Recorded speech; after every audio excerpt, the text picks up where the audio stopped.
What is up, everybody? I hope you're doing well, and today I'm going to be reviewing a movie called Freaky Tales. Now, if this is the first time you found my channel, I hope you stick around, like the video, subscribe, all of that, comment down below. It really helps me. I do movie reviews, a bunch of additional content all the time. But the movie itself, I wouldn't call this movie a horror anthology, but it definitely leans in that direction. It's just an anthology in general, set in the 80s of Oakland. And that's really what makes this movie stand out, in my opinion. It's just oozing 80s. If you're somebody who loves like 80s synth soundtracks, the 80s aesthetic of the way people dressed and the sports era of Los Angeles, the Showtime Lakers. If you're into that entire culture, I definitely recommend you check out this movie no matter what your opinion is on the movie itself. And for me personally, the idea of an anthology always sounds a lot better than the execution, I think. Like when you hear somebody say that they're making a movie out of a bunch of different movies and it's just all going to be spliced together, I always get really excited about that, but it hardly ever hits the mark to the point I really want it to. A lot of the time you have a couple of good entries, a lot of them that are just absolutely terrible. And I think this movie's also set apart a little bit because I actually liked all four segments of this anthology. They're very different and they're out there. This entire movie actually kind of reminded me of Sin City.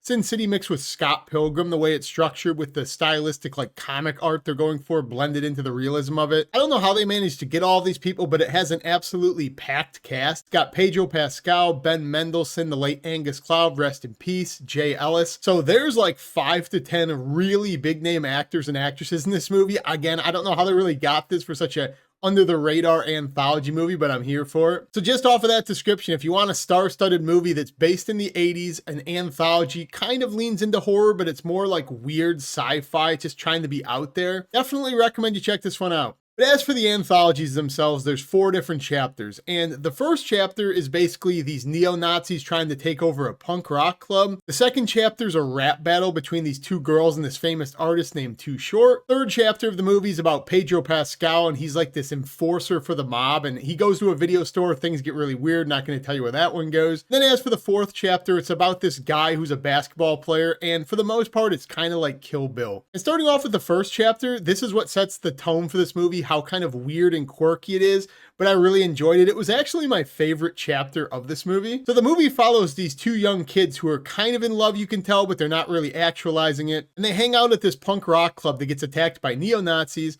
And it's kind of this very weird out there rom-com that involved them fighting back against these Nazis who attacked their club. It's very, very weird, but I had a really fun time with this skit. It's kind of like Tarantino-esque, the way the action is, the blood. And as the 4 chapters are going on, they all do kind of loosely connect, which makes this, again, a kind of fitting anthology. A lot of the time, there's no purpose whatsoever for the stories in it. In this one, the chapters and the people in them, they do loosely connect from number 1 to number 4. There's just little things and tidbits that make them connect throughout, which I really appreciated, the attention to detail to make that work, make these stories feel more fleshed out by the end, because these people are running into one another across the chapters all across LA. Second chapter is about a rap battle, and to be honest, this was probably my least favorite chapter, but as I said earlier, I liked everything in this film, so for this to be the weakest entry is a positive in my opinion. I really was not feeling this one for the first half or so, but by the second half, it did win me over, and I was kind of nodding my head to the music they were doing. I was having a good time with it. The third chapter was actually my favorite one with Pedro Pascal because it's very layered. There's a lot of stuff going on with this. There's something going on with the mob that he's involved in, his past, his wife, not going to give too much of that away. Another character we're introduced to again in chapter 4. But what I didn't really like about this chapter is it just ends very abruptly. But other than that, I was having a really good time with this one. Pedro Pascal's really good in this role. Again, he kind of played this role at other points. Oh yeah, and I forgot to mention Tom Hanks is in this chapter. So again, I don't know how they got all these people. And then when you get to chapter 4, as I said, it's basically Kill Bill with this basketball player who's out for vengeance. Ridiculous over-the-top blood, practical effects, gore, very Kill Bill, almost to the level of Planet Terror silliness. But it's just a fun time. So if you think this hodgepodge of story sounds pretty interesting to you, I recommend you check this one out. And as I've already said, there's things that happen in this story that connect back to chapter 1 and things you saw and characters who walked by, which again, I think is pretty creative. Aside from the stylistic choices, on the surface, there's not a whole lot going on with this film because pretty generic anthology stories, to be honest, but I think they're done really well. I like the style choices they're going for with the comic overlay,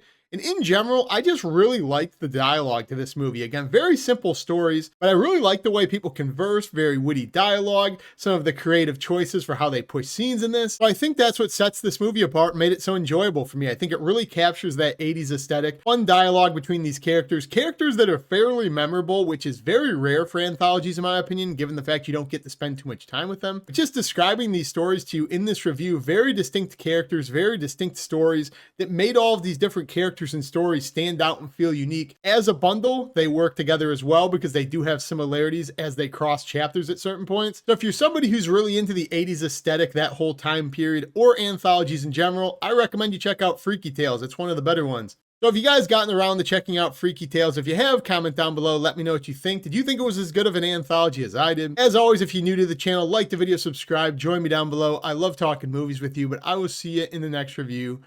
Peace!